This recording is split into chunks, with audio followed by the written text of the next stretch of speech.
Bonjour à toutes et bonjour à tous, je suis ravie de vous retrouver pour vous présenter un nouvel ouvrage et un nouveau tarot. Il s'agit du tarot initiatique par Anno Malherbe aux éditions Arcana Sacra. Alors, je vais monter un petit peu voilà, la caméra. Donc, il s'agit ici donc de deux, donc le coffret et le livre qui sont vendus séparément. Alors, on va voir pourquoi, en fait, est-ce que vous pouvez trouver de plus dans cet ouvrage. Alors, pour ceux qui sont assez tétanisés, je dirais, j'en connais, par le tarot de Marseille, les illustrations anciennes du tarot de Marseille, en fait, voilà, le tarot a été redessiné de manière plus contemporaine, en fait. Donc, je vais vous montrer les cartes. Donc, vous le trouvez ici dans ce coffret en bois de cloche. Voilà. Donc, j'aime beaucoup la qualité des cartes d'Arcana Sacra. Donc vous avez un tarot, format tarot habituel, il me semble un petit peu plus grand. Mais voilà, il est dans la moyenne des tarots. Je vois, parce que c'est vrai que non, oui, il est format normal. Donc il faudrait que je vous montre avec, mais j'ai pas de tarot sous la main, mais c'est pas grave. C'est un format c'est le même format que vous trouvez chez Arcana Sacra, hein. Toutes les cartes sont de la même taille, donc voilà, ça sera plus simple.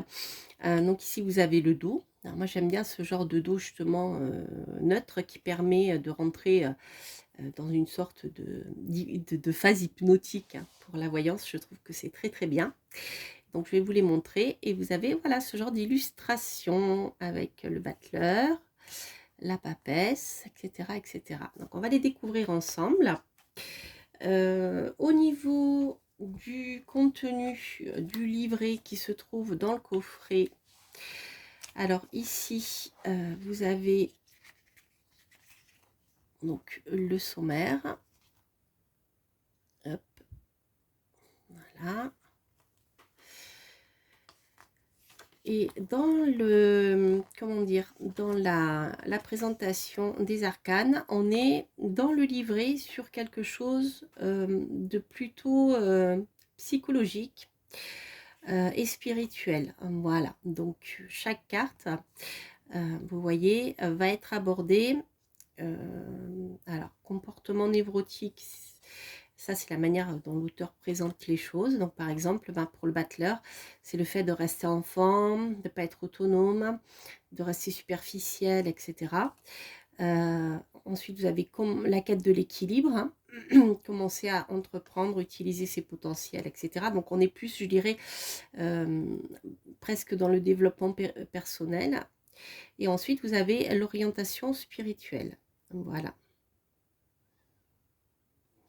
Donc par exemple, pour le battleur, unifier le dispersé, voir le caché, faire grandir l'inaccompli, orienter son énergie, quêter l'essence, se mettre à l'écoute du moi supérieur, devenir qui je suis, transformer, métamorphoser, aller vers le sacré de soi. Donc le livret est abordé dans ce sens. Alors pour les arcanes mineures, donc vous avez la même chose. Donc avec la symbolique des deniers.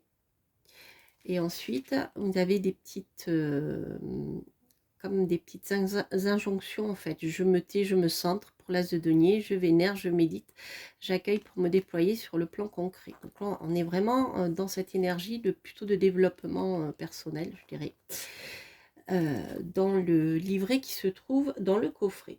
Alors après, le livre, lui, est beaucoup plus vaste et il va aborder les choses de manière, je dirais, plus traditionnelle et plus aussi prédictive et autres. Donc là, on va rentrer dans la signification générale du tarot de Marseille. Donc, où vous allez retrouver la présentation des cartes. Voilà, donc là, vous avez un gros plan qui est fait sur chaque carte. Vous avez la signification donc du chiffre, hein, bien sûr.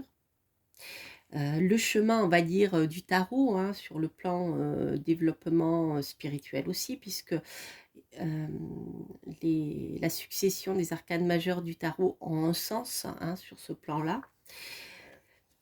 Hop, voilà. Ensuite, à la fin, vous avez les aspects positifs et les aspects négatifs de chaque carte, là en l'occurrence du battleur. La lumière du battleur et l'ombre du battleur. Donc par exemple, la naissance spirituelle, le commencement, l'initiative, la libération, l'énergie spontanée et créatrice, s'affirmer, entreprendre, utiliser ses talents. Et l'ombre, infantilisme, dépendance, du regard extérieur, dispersion, superficialité, confusion. Voilà, donc là, pour chaque arcane, vous avez la description en détail. Alors, donc là, l'auteur a on va dire, réillustré le tarot et il explique ici le symbole qui, voilà, de la lumière, de l'ombre, je suppose, l'habit blanc, la croix. Donc, il a vraiment, l'auteur a détaillé l'explication de, voilà, de son illustration. Donc, le chiffre 2. Avec toujours la lumière et l'ombre de la papesse. Voilà. Donc, tout ceci pour les arcanes majeures. Ensuite, pour les arcanes mineures. Les arcanes mineures. Alors. Donc là, je ne l'avais pas vu. Je découvre des choses. Ah oui, non, ça c'est la fin du monde, pardon. Donc pour les arcanes mineures, alors, avant les arcanes mineures, vous avez des propositions de tirage. Donc, le tirage en croix, la roue astrologique, le tirage gitan à 3 cartes. Donc voilà des exemples de tirage. Alors ici,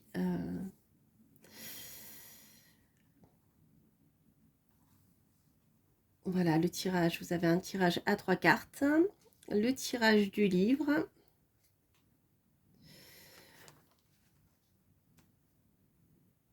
Alors là, c'est rigolo, c'est pour trouver le nom d'un livre. Le tirage de la main, alors le tirage de la main, je dirais que c'est un des plus originaux, enfin en tout cas moi qui me parle le plus, c'est-à-dire, donc c'est un tirage à 5 lames, hein, mais il va se baser sur la symbolique des doigts. Hein. Donc par exemple, eh bien, le pouce, pourquoi il je vais y arriver, pourquoi il vous faut faire une pause. Ensuite, l'index, une direction importante. Le majeur, donc ce qui est important pour vous. Donc l'index, c'est la direction. Le majeur, c'est la direction, ce qui est le plus important pour vous en ce moment. Ensuite, donc vous avez un exemple qui est donné, par exemple, si vous avez tiré la lune pour le majeur. À chaque fois, vous avez un exemple qui est proposé. Le quatrième arcane, l'annulaire, qui est le doigt de l'alliance. Donc voilà, ça peut vous renseigner sur votre union, une association. Et ensuite, la cinquième carte, c'est l'auriculaire. Qu'est-ce que votre petit doigt veut vous dire? Voilà, c'est la puce à l'oreille. Ça me fait penser à Macbeth. Voilà, donc je trouve que c'est voilà, c'est le tirage qui m'a le plus parlé. Je trouvais ça vraiment sympa. Ensuite, comment lire les arcanes majeures avec une liste de niveaux d'interprétation possibles. Donc le comportement névrotique, l'équilibre, l'orientation spirituelle. Donc ça, c'est ce qu'il y a dans le livret du coffret. Voilà, donc ce que je vous ai montré tout à l'heure. Et ensuite, on a les arcanes mineurs. Alors, ce qu'il vous faut retenir au niveau des arcanes mineurs, c'est comment, voilà, ils sont organisés avec les figures de cour, hein, le valet, le cavalier, la reine et les rois. les reines et les rois, la signification des symboles, donc le bâton, coupe, épée et denier, et bien sûr la partie numérique, donc les deniers, voilà, vous avez tout le symbolisme des deniers qui est expliqué ici. Voilà. Le symbolisme des bâtons. Donc chaque fois vous avez des mots-clés, hein. Donc ça c'est bien, ça vous permet pour apprendre les arcanes mineurs, c'est bien, ça vous permet de comprendre comment le tarot est organisé. Le symbolisme des épées. Et les coupes. Voilà. Alors, apparemment, au niveau de la présentation, on a le respect des arcanes mineurs du tarot de Marseille. Donc ensuite, vous allez trouver la signification des nombres. Ben, le 1, qu'est-ce que ça peut vouloir dire, notamment bien, concernant l'as de denier, l'as de bâton, l'as d'épée et l'as de coupe. Vous allez avoir la même chose avec le 2. Voilà. Avec bien sûr chaque enseigne. Voilà. Alors, au niveau de la présentation, je vais prendre par exemple le 5. Alors, donc là, au niveau de la signification, je vais vous lire ce que l'auteur a écrit, comme ça vous allez voir un peu ce que vous pouvez trouver aussi, parce qu'en fonction de la manière dont chaque auteur aborde le tarot, il y a bien sûr des différences, pas au niveau de la signification générale des lames, mais savoir si c'est plutôt dans une aide au développement plutôt qu'une prédiction. Voilà. Donc là, par exemple, pour le 5 de denier, on n'est pas dans la symbolique traditionnelle des cartes. Si vous regardez les arcanes mineures du tarot de Marseille abordées selon des méthodes anciennes, vous verrez qu'elles se rapprochent beaucoup de la, comment dire, de la voyance ancienne qui est très prédictive. Et les cartes ont un symbolisme très fort et très prédictif. Et ici, vous voyez, par exemple, pour le 5, l'auteur va vous présenter le 5 de denier de cette manière. Je bénis, je remercie pour ce que je suis. J'éprouve de la gratitude pour mes ascendants et pour mes incarnations. Donc, vous voyez, on est plus dans le développement personnel que dans la prédiction. Donc je pense qu'au niveau, si vous cherchez voilà, un livre plus axé sur, pour apprendre le tarot, plus axé sur le domaine développement personnel, c'est quelque chose qui pourrait vous parler. Si c'est pour faire une prédiction précise, là, voilà, au niveau des arcanes mineurs, en tout cas, ça va pas trop vous parler. Vous voyez, ça, tout dépend ce que vous cherchez en fait. Voilà. 6 de coupe, vous voyez, je convertis mes émotions avec discernement, je prends le chemin de l'amour universel, j'aime mon prochain comme moi-même. Alors après, au niveau des chiffres, par exemple, vous avez quand même comment dire, une signification qui peut vous aider à faire de la prédiction. Par exemple, le 6 marque la perfection symbolisée par l'étoile à 6 branches, unissant parfaitement matière et spirituelle. Attribué à Vénus, synonyme d'harmonie et de beauté, ce chiffre exige de passer du doute, de l'hésitation, de l'influence à la responsabilité et l'engagement de soi. En ce sens, la tâche du 6 dans la vie pousse à développer la compassion et nous mettre au service des autres. Donc vous voyez, on a bien cette, je dirais cette vibration de guidance. Plus, voilà, c'est ça. On est plus dans la guidance, c'est le terme que je cherchais, plus que développement personnel. Voilà, voilà les amis. Alors, à la fin, qu'est-ce que nous avons? Bien, voilà, les reines, les rois, etc. C'est la même chose, en fait. Hein. Donc, par exemple, voilà ce que l'auteur nous dit à propos des reines. Là où les valets pourraient tâtonner dans leur action, les reines ont la capacité d'agir avec plus d'assurance et d'aisance, centrées sur elles-mêmes, vouées à leur carrière, leur environnement et leurs loisirs. Elles sont actives, conscientes du travail besogneux que requiert leur symbole, incarnation du principe de renouvellement de la vie qui tend vers davantage de perfection. Une reine dispose d'un pragmatisme et de la passion adéquate pour franchir une nouvelle étape vers son idéal. Gestionnaire ou créative, sentimentale ou spirituelle, attention à ce qu'une reine ne devienne pas excessive, bornée ou obsessive. Voilà, voilà, voilà les amis. Alors ensuite, vous avez bien toujours la même manière d'aborder le domaine. Je change ce qui doit l'être, fais accepter mes idées, etc. Voilà. Voilà, voilà, voilà. Je crois que nous avons fait le tour. Alors, ce que je vais faire, je ne sais pas si je ferai un tirage cette fois-ci parce que j'ai peur que la vidéo soit trop longue. Mais par contre, je vais vous montrer les cartes du tarot, les illustrations. Comme ça, vous allez voir ce que l'auteur a mis comme, je dirais, comme ambiance, hein, décidément. Tout glisse aujourd'hui. C'est une journée glissante. Allez, hop. A slippery slope. Alors, je vais vous montrer donc les arcanes majeures et quelques arcanes mineures. Donc ici, vous avez le battleur.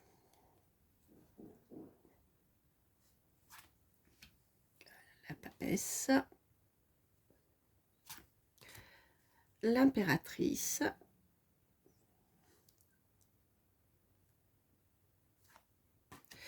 L'empereur. Le pape.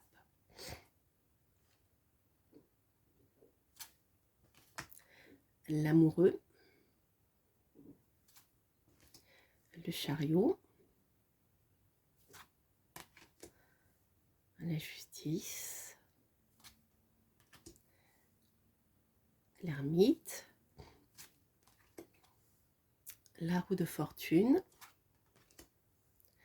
La force. Le pendu. L'arcane sans nom. Tempérance. Hop. Voilà, le diable. La maison Dieu. L'étoile. La lune. Le soleil. Le jugement. Hop là, le monde. Et le main. Voilà, pour les majeurs. Ensuite, donc au niveau des arcanes mineurs, voilà, vous avez, vous retrouvez la, à quelque chose près, la disposition des... ça y est, je perds mes mots. C'est normal, c'est les vacances, c'est la fatigue. Voilà. Vous voyez, vous avez le triangle pour l'évolution. Donc c'est très important la position des arcanes, par exemple des deniers, des épées. Ça a un sens. Vous voyez le 2 avec la dualité ici, le 3 hein, qui va former un triangle avec la position des deniers ici, qui va nous parler d'évolution, de lien avec le spirituel, et le 4 qui va nous parler de stabilité, vous voyez, avec le 4. Voilà. Donc ça, on retrouve pas mal de choses symboliques aussi au niveau, je dirais, des illustrations. Alors ça, c'est pour les deniers. Ensuite, vous avez ici le bâton. Ah oui, je vais vous montrer les cartes de cour. Le roi de denier, la reine de denier, le cavalier de denier et le valet de denier. Voilà. Ensuite, vous avez donc le bâton, l'as, le 2. Voilà, là vous retrouvez la position comme dans le tarot de Marseille. Voilà, le 4, le 5, le 6. Ensuite, vous avez le valet, cavalier, la reine et c'est qu'il est perdu mon roi. Je sais pas où il est. Ah, ah, il est là. Le roi de bâton. Ensuite, l'as de coupe, le 2, le 3, le 4, voilà, le 5, hop, le 10. Ensuite, vous avez ici le valet, le cavalier, la reine, le roi, l'épée, l'as d'épée, le 2 d'épée. Vous voyez, là, vous retrouvez la position des arcanes mineurs du Marseille. Le 4. Hop, voilà. Ensuite, vous avez le valet, le cavalier, la reine et le roi. Voilà, voilà les amis, j'espère que cette vidéo vous aura plu. Il s'agissait donc du tarot initiatique par Anno Malherbe aux éditions Arcana Sacra, avec donc le coffret et ici son livre. Voilà, donc si vous voulez aborder un petit peu plus en détail le tarot de Marseille et rentrer, je dirais, plus dans la partie prédictive aussi, même si voilà, vous pouvez faire de la guidance avec, bien sûr, avec ce livre. Le livre vous aidera à aller un petit peu plus en profondeur, je dirais, dans les détails du tarot de Marseille, notamment avec le symbole des cartes qui n'est pas abordé, voilà, dans le coffret. Voilà, voilà, j'espère que cette vidéo vous aura plu. N'hésitez pas à liker, à vous abonner si vous passez par là, à vérifier si vous n'avez pas été désabonné et bien sûr à commenter si vous aimez eh bien, cette vidéo et ce jeu. Quant à moi, je vous embrasse et je vous dis à très très bientôt pour de prochaines reviews et je vous souhaite de très très bonnes vacances. Portez-vous bien. Bye bye.